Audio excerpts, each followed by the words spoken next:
Olá, bem-vindos ao anúncio dos 10 finalistas do Oceanos, Prêmio de Literatura em Língua Portuguesa de 2021. Eu sou Manuel da Costa Pinto e comigo está a jornalista portuguesa Isabel Lucas. Nós temos hoje a missão de apresentar os 10 livros que passaram para a terceira e última etapa do Prêmio Oceanos. Essa transmissão tem participação das intérpretes de Libras, Carol Fomin e Thalita Passos, a quem nós agradecemos. Para quem não conhece, o processo do Oceanos é sempre realizado em 3 etapas. Na primeira etapa desta edição, 1.835 livros foram lidos e avaliados por um júri de 95 profissionais, que selecionou 54 finalistas, ou melhor, semifinalistas, dentre esses 1.835 livros inscritos. Na segunda etapa, 7 jurados eleitos pelo primeiro júri, os brasileiros Beatriz Rezende, Eliane Robert Moraes, Fábio Weintraub e Ricardo Aleixo, o moçambicano Nathaniel Ingomani e os portugueses Maria João Cantinho e Pedro Mexia, avaliaram os 54 semifinalistas para eleger os 10 finalistas que agora vamos apresentar. Para começar a apresentação, eu passo a palavra para a minha colega jornalista e curadora do Oceanos, junto comigo, Isabel Lucas. Tudo bom, Isabel? Olá, Manuel. Sim, tudo bom. Obrigada, Manuel, por esta apresentação. Bem-vindos, então, ao anúncio dos 10 finalistas desta edição de 2021 do Oceanos. Vale a pena lembrar que o Prémio Oceanos tem coordenação geral da gestora cultural Selma Caetano. A curadoria para os países africanos de língua portuguesa é de Matilde Santos, curadora da Biblioteca Nacional de Cabo Verde. Para o Brasil, do jornalista e crítico literário Manuel da Costa Pinto, aqui comigo, e eu sou a curadora do Oceanos para Portugal. Vamos então passar à apresentação dos livros, que será feita por ordem alfabética de título, e começa com A Tensão Superficial do Tempo, romance do escritor e professor brasileiro Cristóvão Tesa, nascido em Santa Catarina, mas que mora desde criança em Curitiba, no Paraná. Com quase 30 livros publicados, entre ensaios literários e ficção. Neste caso, destaca-se, no caso da ficção, o seu trabalho destaca-se a presença de narradores de natureza predominantemente confessional. Cristóvão Tesa venceu o Prémio Oceanos em 2008 com o romance autobiográfico O Filho Eterno, já traduzido para várias línguas.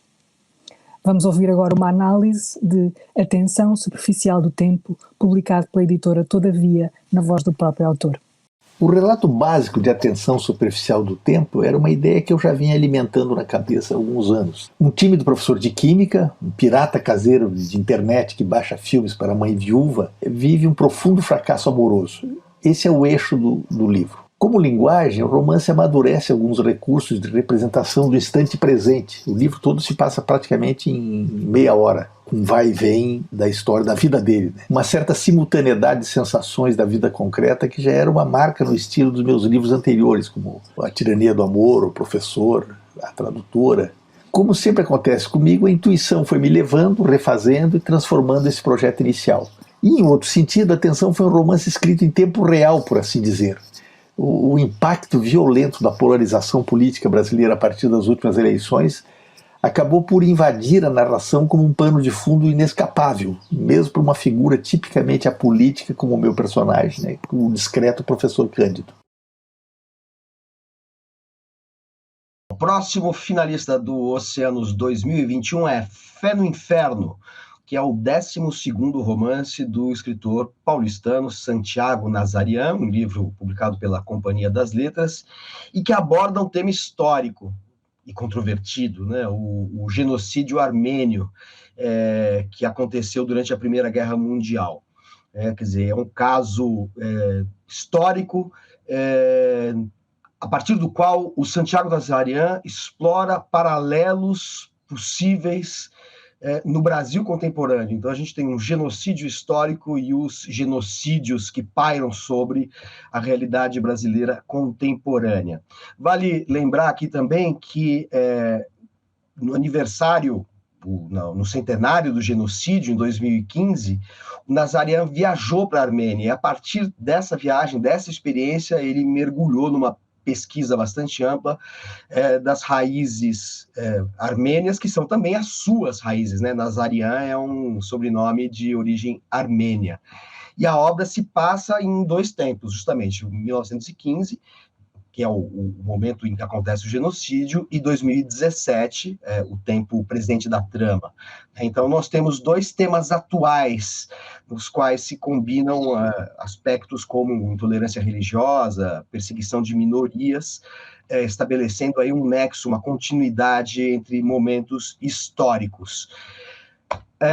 Eu também queria só fazer uma observação. Santiago Nazarian é muito identificado no Brasil como escritor de uma dicção pop, que ele explora magistralmente. E nessa obra, isso já havia acontecido em outras, mas nessa obra ele muda, dá uma espécie de guinada na sua escrita, é uma outra faceta da obra desse escritor brasileiro, Santiago Nazarian, que nós vamos ouvir agora, lendo um trecho do seu livro, finalista de 2021 do Prêmio Oceanos, Fé no Inferno. A história de um homem só termina quando toda a história foi contada. Se trouxermos algo de novo, a história continua. A morte é apenas um capítulo para incrementarmos nossa vida. Eram frases de efeito de meu pai, que eu mesmo nunca valorizara. Quando se é menino, qual o sentido de refletir sobre a vida, sobre a morte? Agora meu Henrique estava morto como um criminoso, ou pior, um inimigo de Estado. Que história poderia me contar? Que exemplo poderia ser para mim? O que ele me ensinara como certo era condenado. Se eu o via como herói, o governo o considerava um vilão. Sua mera existência poderia implodir toda uma ordem. Eram as incongruências de crescer como minoria no império, a raça errada, religião errada. O caminho que minha família indicava, o poder maior reprovava. O poder maior está em Deus, dizia minha mãe.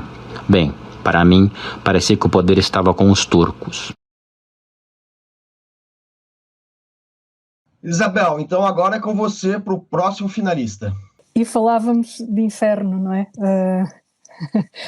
Continuamos a falar de inferno, não direi no inferno, mas a falar de inferno agora através do único livro de poesia presente nesta lista, 10 finalistas, que traz ainda 8 romances e um livro de contos.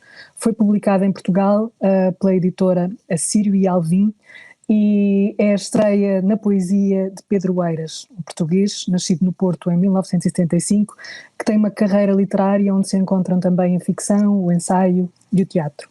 Este livro, O Inferno, é o primeiro volume de um tríptico onde o escritor visita a obra de Dante Alighieri e é marcada por vários registros discursivos, esta obra, numa releitura inovadora do grande clássico de Dante. Vamos ouvir então o poema Canto Quinto, na voz do próprio Pedro Eiras. Caem com a calma os suicidas dos telhados, leves, lúcidos, ponderadas as razões do severo declive, caem, tímidos, pedindo desculpa pelo corredor de vento nas janelas.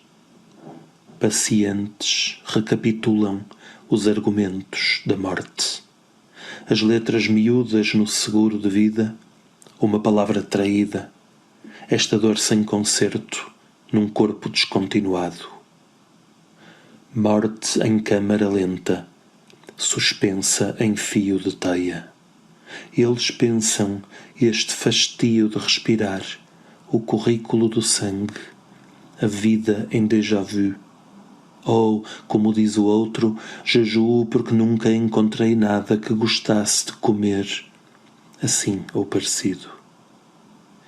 Calcularam o aprumo do prédio, a velocidade da queda. São inteligentes, lúcidos, e calcaram com as melhores teses o verdete da esperança. Quase lhes desejava mais fé, idiotia, mudez, ignorância.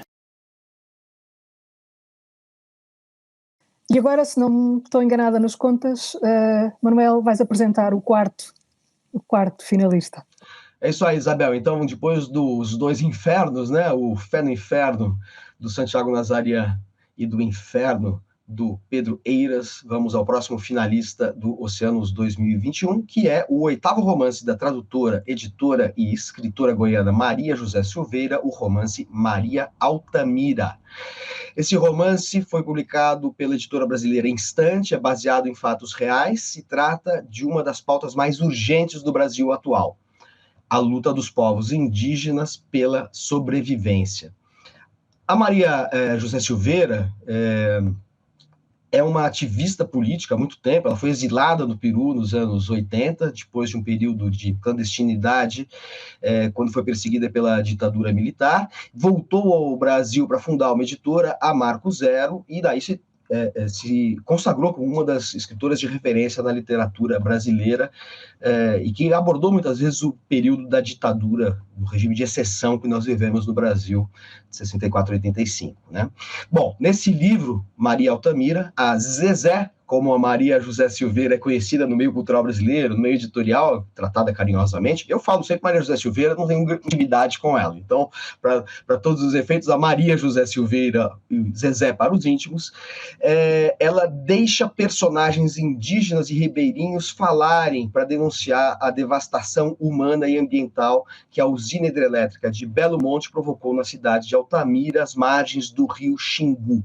Então, é uma temática muito contemporânea, muito atual, que fala de questões de sobrevivência de populações brasileiras um pouco à margem dos grandes centros econômicos, também fala da questão ecológica que é tão atual no Brasil e não tem perspectivas de mudança, e que nos convoca para uma reflexão, tanto na ficção quanto nos outros campos da reflexão por meio da nossa língua portuguesa, né? E aqui nós temos, então, um romance, Maria Altamira, que é finalista de um dos maiores prêmios da literatura em língua portuguesa, tratando dessa temática, e a gente agora vai ouvir um trecho, ou melhor dizendo, a gente vai ouvir uma explicação que a Maria José Silveira faz do seu romance Maria Altamira.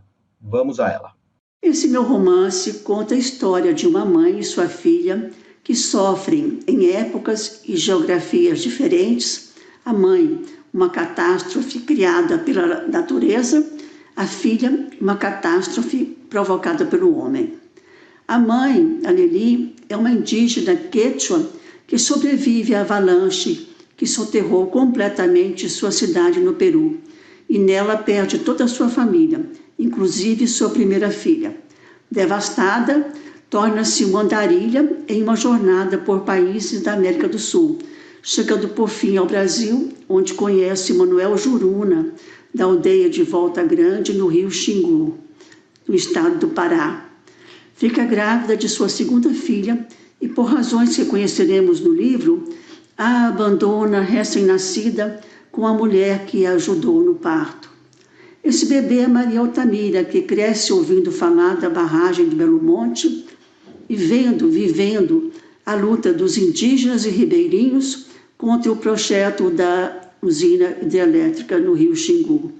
A menina cresce ao lado da família adotiva, dos amigos ribeirinhos e dos parentes Juruna.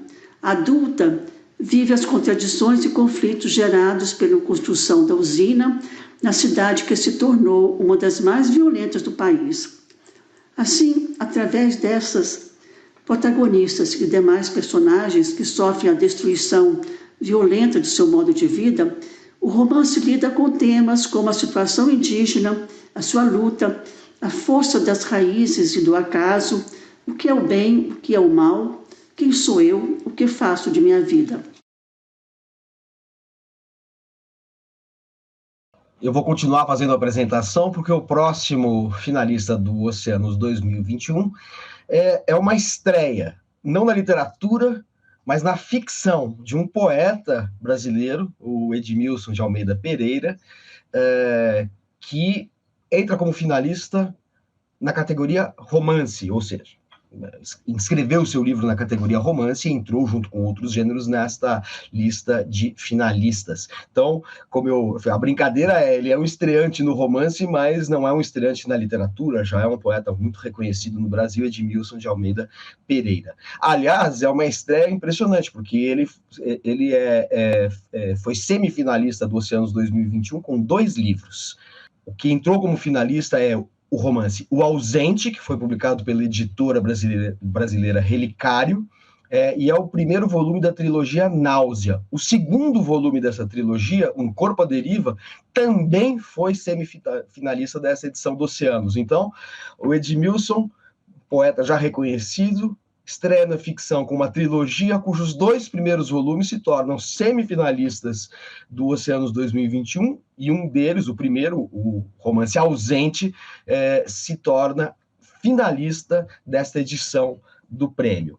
É um romance que tem como cenário a vida rural brasileira, que é algo que tem aparecido muito novamente na literatura brasileira, né? O Brasil, a gente sabe que foi muito marcado por uma literatura do romance regionalista dos anos 30, 40, todo mundo conhece, né? Jorge Amado, José Lins do Rego, Graciliano Ramos. O âmbito rural sempre foi muito dominante em certas fases da literatura brasileira, mas na literatura recente estava ausente, como diz o título do Edmilson de Almeida Pereira, e agora se torna presente. E aqui a gente tem justamente esse cenário rural como o cenário em que personagens se debatem para entender o seu papel na ordem social. Então é um livro que se chama O Ausente, em que se faz presente este cenário de ordem social que, de certa maneira, traduz e expressa o Brasil nas suas contradições mais profundas, mais arraigadas. E o que a gente vai ouvir agora é um fragmento desse poético romance na voz do seu autor, Edmilson de Almeida Pereira. Sob o lençol de algodão, Djanira dorme. Dá para ver no tecido os grumos de um fio que não foi estirado por inteiro. Deja se interna no tempo, o dos sonhos, que tanto bem lhe faz. São 4 horas da manhã, não há sinal do sol que entra pelo curral e faz as moscas brigarem. Nenhuma res ruminou. Nada se escuta na distância da porteira ou na comieira da casa. Não sei há quanto tempo estamos aqui. Sei que te chamei, minha flor, meu amor. Tenho há muito colhido os ramalhetes de sempre-viva e os deixado sobre a mesa. Gostas ainda? Sei que sim. Quem sabe? O que sei? Continuamos enfiados no destino como linha na agulha, indo, vendo, persistentes na lira do teu compadre Zelino, que dizia: réis de preto rico demora a enricar. É uma injúria que não devia ser, mas está por todo lado. Por causa dela nos rebelamos. Perdemos prestígio, viemos parar nesse deserto, entre os braços torcidos caímos. Enricamos, subimos a escadaria, amamos esse ausente, lugar de aves esguias e flechas que atiramos, quando necessário. Vejo no terço dos teus dedos a noite enovelada. Somos 2 velhos negros azuis, de pé, lúcidos, mirando o paiol incendiado. É o mundo lá fora, Deja. Aqui, ao pé do fogo, no cerne desse ausente, tu, professora, eu, leitor de chuva, vivemos. Em casa aberta, para quem vier estudar e se curar. Sim, o estudo é um remédio, Deja. Abrimos uma farmácia de enigmas no ausente. Não são poucos os que depreciam isso, mas são muitos, até quem deprecia, a baterem palmas, esperando ser atendidos para uma conversa. Depois vão embora, dizendo que nem parecemos tão velhos quando lemos a folha de um livro agreste.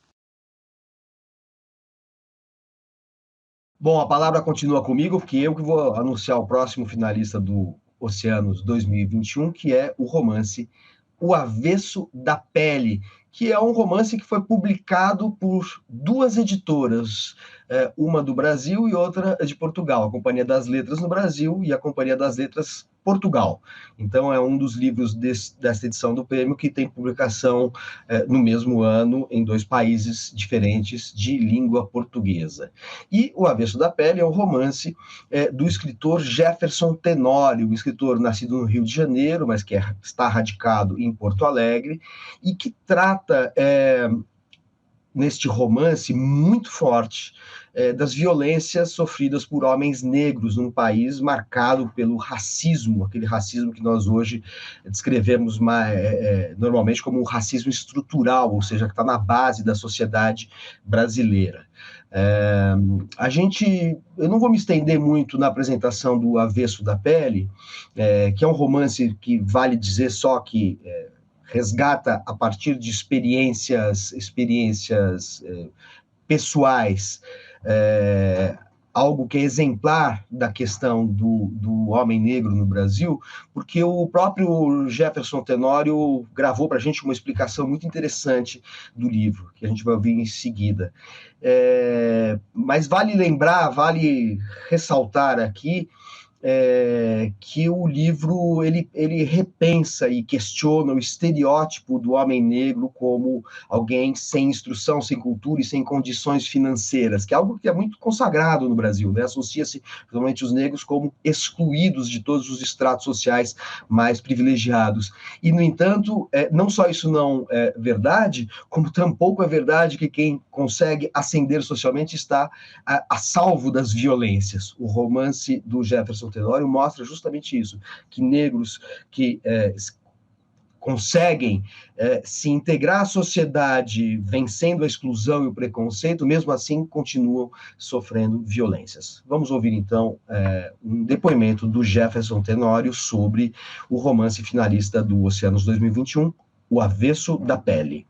O Avesso da Pele, antes de mais nada, é uma declaração de amor aos livros, uma declaração de amor à literatura.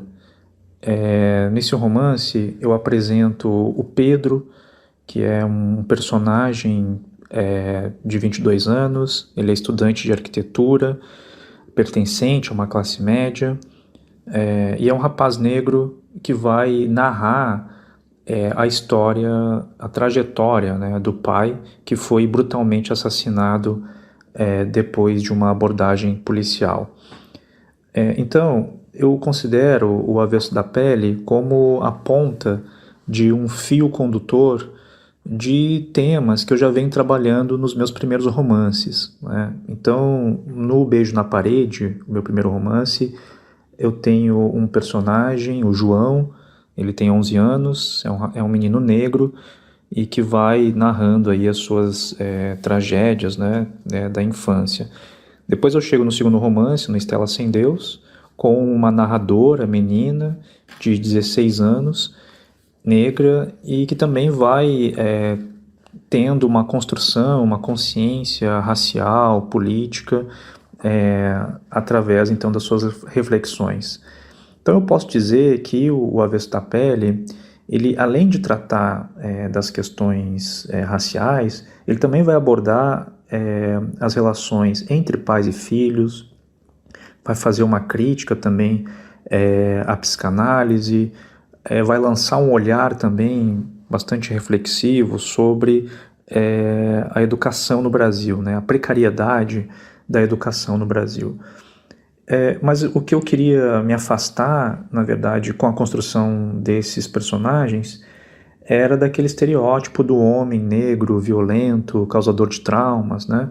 Então eu tenho ali personagens que têm acesso aos bens culturais e que, por conta disso, fazem reflexões sobre a sua própria condição. Bom, Isabel, então agora eu vou, de fato, passar a palavra para você, depois de ter apresentado aí os últimos 3 finalistas. Cabe a você anunciar o próximo finalista do Oceanos 2021. Obrigada, Manuel. Eu não me fui embora, é verdade, ainda aqui estou e vou apresentar o próximo romance finalista. Ele é um livro de um veterano. Este escritor já venceu o Prémio Camões, venceu muitos outros prémios ao longo da sua carreira. É autor de, por exemplo, Terra Sonâmbula, considerada uma das maiores obras da literatura de língua portuguesa do século XX. Acho que muita gente já adivinhou o nome dele. Falo do moçambicano Mia Couto. Ele é um finalista desta edição do Oceanos 2021 com o romance Mapeador de Ausências. Ele foi publicado pela editora Caminho, em Portugal, e pela Companhia das Letras, no Brasil. É outro dos autores que visam aqui como estando em mais do que um país de língua portuguesa. O Mapeador de Ausências conta em 2 tempos a história do poeta e professor Diogo Santiago e do seu pai, Adriano, na Moçambique pré-independência, em 1973, e na Moçambique da pós-independência, em 2019, em vésperas do ciclone que infelizmente ficou conhecido por devastar a região da Beira, de onde é natural Mia Couto, e onde se centra a ação deste livro. Este é um livro com muito de autobiográfico e nada como ouvir na voz do próprio Mia Couto a nota introdutória do livro que explica exatamente do que trata este O Mapeador de Ausências. Esta é a história de um jornalista e poeta português, um homem ingênuo, a quem entregam provas de um massacre cometido pelas tropas portuguesas em Moçambique no ano de 1973. Esse homem bom e ingênuo era o meu pai. Nessa altura, a Guerra de Libertação Nacional tinha chegado às portas da nossa cidade, da Beira. A loucura foi a resposta em alguns dos bairros brancos. Aprendi então que a doença é por vezes o único remédio. Para alguns, era preciso esquecer o que se passava para que houvesse futuro. Para outros, o que se passava era já o futuro. Esta narrativa ficcional foi inspirada em pessoas e episódios reais. Por outras palavras, neste livro, nem gente, nem datas, nem lugares têm outra pretensão que não a de serem ficção. Bom, e mais um autor consagrado na lista de finalistas, com uma vasta obra traduzida, está em mais de 50 países. Falo do livro O Osso do Meio, do português Gonçalo M. Tavares. É o 5º romance da série O Reino, uma série que o tornou famoso logo no início da sua carreira e que agrupa os romances mais negros deste escritor como o conhecido romance Jerusalém, um romance multipremiado nacional e internacionalmente e que também ganhou o Oceanos em 2007. Publicado em Portugal pela Relógio d'Água, o romance é mais correto, se calhar, chamar-lhe uma novela, já que é um livro que desafia a fronteira também entre géneros literários, decorre no pós-guerra e trata do medo e da violência que atravessa um tempo e territórios meio indefinidos. São tempos de fome, de ignorância, de estupro, e que enriquece este reino do Gonçalo M. Tavares, um reino ficcional que agora ganha O Osso do Meio. Vamos a seguir ouvir a leitura do Gonçalo M. Tavares do 2º capítulo deste livro. A janela é a parte da casa feita para os olhos. A porta, a parte da casa feita para os pés e para as pernas. Uma chávena incompetente caiu no chão, assustando o velho Kanak. A orquestra militar exalta a beleza de instrumentos sonoros que não disparam. Kanak, da janela feita para os olhos, observa a embarcação de sapatos pesados em passo uniforme. O velho Kanak está no hotel, os cotovelos sérios pousados sobre o caixilho da janela. Chávena partida no chão, cacos por sítios desconhecidos do quarto. Na infância o vidro era um material que vigiava, estupefacto, as brincadeiras das crianças, como os animais maus no escuro, prestes a atacar. Cuidado com os vidros, diziam as mães. Depois limpo os vidros loucos, pensa o velho Kanak.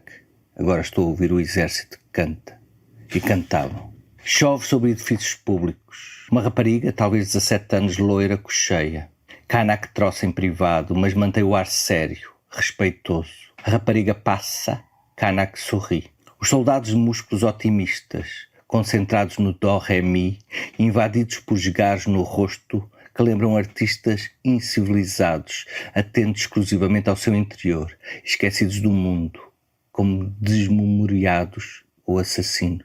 Não te esqueças do mundo, pensou Kanak, e de imediato tocou na arma que guardava presa às calças. Perceber para que lado tomba o mundo para perceber para que lado se deve apontar. Kanak sorriu. Nenhuma ingenuidade. Kanak não tem cólera na cabeça. Raciocínios voluntários avançam, delicados, cada um na sua vez, como rapazinhos bem comportados, de calções curtos, uniforme tranquilo. Eis pensamentos na cabeça do velho. No meio do jardim do hotel, rapariga loira cocheia, simulando não querer seduzir. O velho Kanak acariciou o sexo. A rapariga mantém-se a 15 metros. Certamente viu aquele gesto obsceno, apesar de controlado. Que queres, velho? Que queres, menina? Kanak pegou na parte principal das ruínas da chávena. Em miniatura estava ali Roma antiga, o que sobrevivera de fortes impérios, de vidas magníficas. A parte principal que resiste ao tempo é fortuita.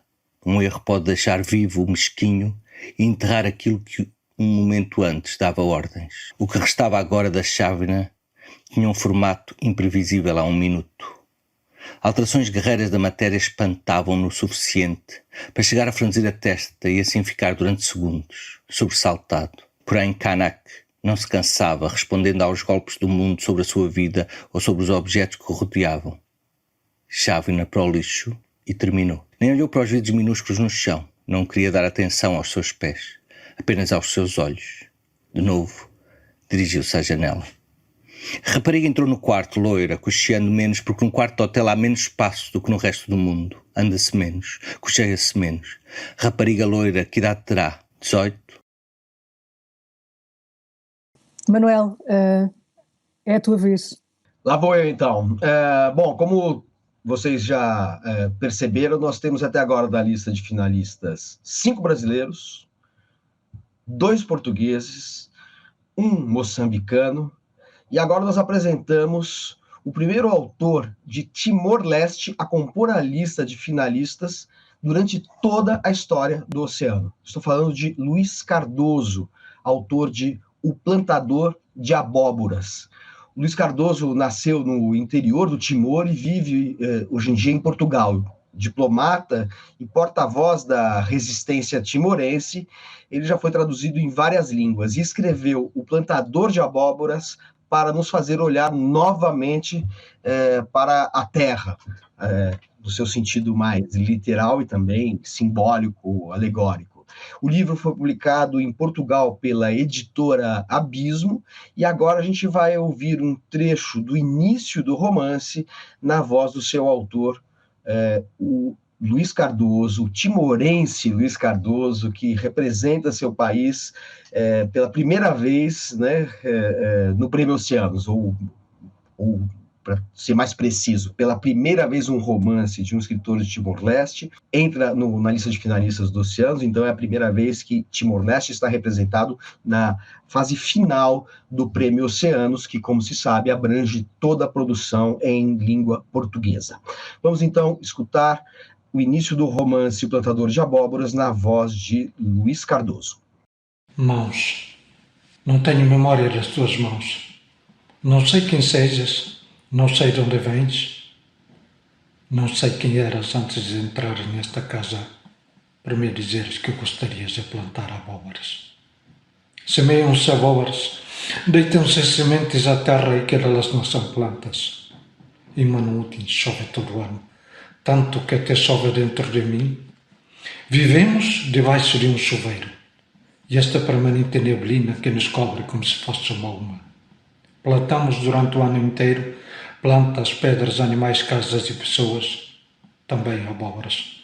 Planto-me nesta cadeira de lona a ouvir o grasnar de um gás. Apesar de desaparecido há tanto tempo, ainda se pode escutar a sua voz nesta varanda. Como é bom ter uma varanda virada do avesso, como é bom ter uma varanda virada para dentro de mim. Olho os corredores extensos que me atravessam o corpo inteiro de uma ponta a outra. Vejo a sala iluminada que está na minha cabeça. Espreito o quarto escuro do meu coração que eu não sei onde começa e como acaba. Observo a minha sombra vestida de noiva que passeia pelo jardim de rosas com o seu longo vestido branco à espera do noivo que provavelmente nunca virá. Ainda queres semear abóboras? Ou foi algo que te ocorreu dizer para justificares a tua vinda? Não creio que tivesse sido um acaso. Sabias muito bem ao que vinhas, sabias como havias de proceder. entraste aqui como se conhecesse os cantos da casa e seguraste as minhas mãos como ninguém havia feito para me informares de que gostarias de plantar abóboras. Semeiam-se abóboras. Não tenho memória das tuas mãos ou de alguém que me tivesse segurado as mãos desta maneira. Não tenho memória de alguma vez alguém me ter segurado as mãos da forma como o fazes. Não tenho memória de alguma vez quem me segurasse as mãos tivesse realmente mãos. Não tenho memória de ter perdido mãos. Lembro-me de a memória me ter falhado em certas ocasiões da minha vida. Talvez seja este um dos casos. Acontece a qualquer um. Não é nenhuma tragédia. Há quem viva fazendo de conta que não tem memória. Certamente uma grande tragédia. De que noite tardas? Estranho o homem que se faz cegar quando todos já se foram embora. Aqui em Manumuti anoitece antes de todos os lugares, madruga-se antes de todos os lugares. Durante o dia partilhamos a memória de pessoas e de acontecimentos, iluminados pela certeza de sabermos quem somos, de onde viemos e para onde vamos. Quando chega a noite, é a memória que nos separa e nos distingue. Cada um cobre-se com a memória que tem, faça frio ou calor. É a ela que me agarro, me entrego e entro pela noite dentro. É com ela que sonho, rio ou choro. É com ela que amanheço. Isabel, então agora é hora de você fazer o próximo anúncio. Chegou a vez do 10º e último título deste grupo de 10 finalistas da edição 2021 do Prémio Oceanos. É um regresso ao Brasil, saltamos de Timor para o Brasil, é um grande salto, e vamos à música, ao cinema e às artes visuais e à literatura. Estes são áreas e artes que alimentam os 33 contos de Pessoas Promíscuas de Águas e Pedras. É o título do único livro de contos nesta lista, como já se disse, e o próprio título da obra foi inspirado em leituras do poeta Manuel de Barros. Publicado pela editora brasileira Patois, é o segundo livro da pesquisadora e escritora brasileira Thaís Lankmann e investiga elementos banais que estão à nossa volta e aos quais vamos tendo acesso. Sobre este livro, Thaís Lankmann escreveu: Pessoas Promíscuas de Águas e Pedras trata-se de uma colagem de experiências literárias e apropriações de diversas formas. A literatura como a escala que nos ajuda a ver, do outro lado do mundo, as transfigurações da matéria-prima do mundo, passadas, futuras ou imaginadas. Dito isto pela voz de Thaís, vamos a seguir dar a voz à própria autora para ouvi-la ler o conto Bentpool, que na verdade é uma resenha da obra da dupla de artistas alemães Elmgren e Dragsted, realizada em Miami em 2019 e que podem ver reproduzida na tela. Correr em direção à piscina e se jogar nela até doer. Sentir a temperatura do concreto e das luzes. São algumas das possibilidades. Porque piscina dobrada e não tobogã impossível. Toda piscina é um tobogã impossível, todo tobogã é um preâmbulo, uma ansiedade. Uma piscina vazia é um luto, a não ser que você tenha um skate. Uma piscina dobrada é uma escalada para o céu e um portal para uma outra dimensão inatingível, confortável de ver e que ao mesmo tempo convida ao choque violento, única interação possível, da qual se extraem roxos e inchaços. Muito bem, temos os 10 finalistas conhecidos.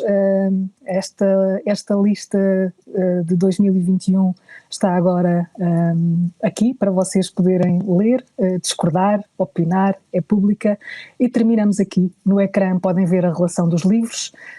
Resta agradecer a todos os que trabalharam connosco.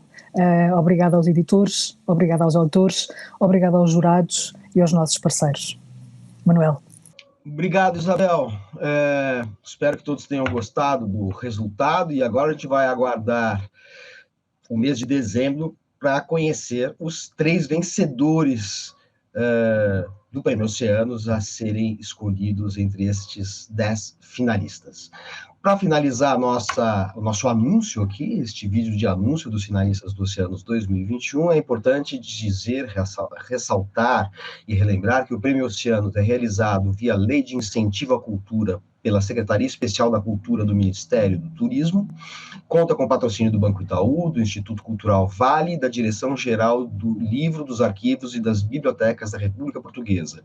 O apoio do Itaú Cultural e do Ministério da Cultura e das Indústrias Criativas de Cabo Verde e o apoio institucional da comunidade dos países de língua portuguesa. Eu agradeço a participação de todos, a atenção de todos, a parceria da Isabel Lucas, a participação da Selma Caetano e de toda a sua equipe que deram subsídios para a gente pudesse fazer esta apresentação aqui, dos 10 finalistas do Oceanos 2021, e agradeço aos intérpretes de Libras, Carol Fomin e Thalita Passos, que nos acompanharam, dando maior acessibilidade à divulgação da lista dos 10 escritores e 10 livros que vão ficar agora na atenção de todos e na expectativa de todos para se saber quem serão os vencedores do Oceanos 2021. Então é isso, muito obrigado pela atenção